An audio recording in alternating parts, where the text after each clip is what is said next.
মা হুয়ার রূহ, মুহাম্মদ আমাদেরকে বলে শোনাও রূহ কারে বলে, কেমন করে আসে, কেমন করে যায়, এ ব্যাপারে কি জানো বলো। 2 নাম্বার প্রশ্ন, মান হুম আসহাবুল কাহাফ, আসহাবে কাহাফ সম্পর্কে কি জানো।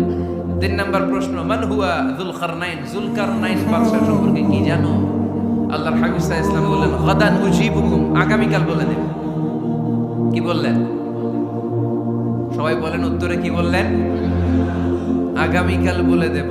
তো আগামীকাল সবাই এসে হাজির। বলো, 3টা প্রশ্ন রেখেছিলাম গতকাল, উত্তর বল। আল্লাহর হাবিব সাল্লাল্লাহু আলাইহি ওয়াসাল্লাম বলতে পারলেন না, কারণ ওহী আসেনি।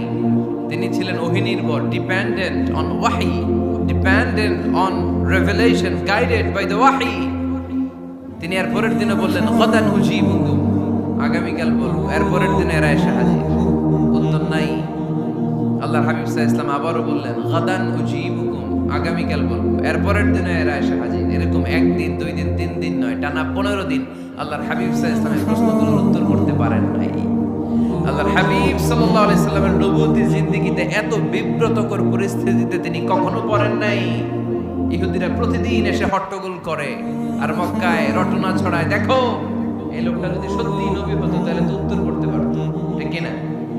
যেহেতু উত্তর করতে পারে না, আসলে সে আসল নবী নয়, সে ভণ্ড নবী, মিথ্যা নবী। পড়েন না আউযুবিল্লাহ।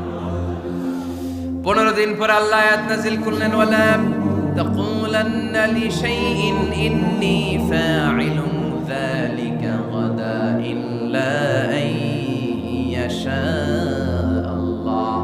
ও নবী, ভবিষ্যতের ব্যাপারে সামনে থেকে যখন আপনি ওয়াদা দিবেন, ওয়াদা দেওয়ার সময় ইনশাআল্লাহ শব্দটা মিলিয়ে দিবেন। সুবহানাল্লাহ পড়ে। আল্লাহর হাবিব সাল্লাল্লাহু আলাইহি সাল্লামকে শিখানোর মধ্য দিয়ে গোটা উম্মাহকে আল্লাহ শিখাই দিলেন যে ভবিষ্যতের কমিটমেন্ট যখন দিব, প্রমিস যখন দিব, প্রমিস দেওয়ার সময় কি বলবো? কি বলবো? আল্লাহর হাবিব সাল্লাল্লাহু আলাইহি সাল্লাম ইনশাআল্লাহ বলতে ভুলে গিয়েছিলেন। এজন্য 15 দিন, টানা 15 দিন ওহী আসে নাই। আল্লাহর হাবিব সাল্লাল্লাহু আলাইহি সাল্লাম একবার মসজিদে নববীতে ঢুকলেন, ঢুকেই দেখলেন সাহাবারা কথা বলছে। এক সাহাবী বললেন, আমার কাছে তো সবচেয়ে অবাক লাগে যে আল্লাহ তাআলা সর্বপ্রথম যে মানুষকে বানালেন ওনার নাম কি? সবাই পড়েন, তুমি মাটির আদমকে প্রথম সৃষ্টি করি।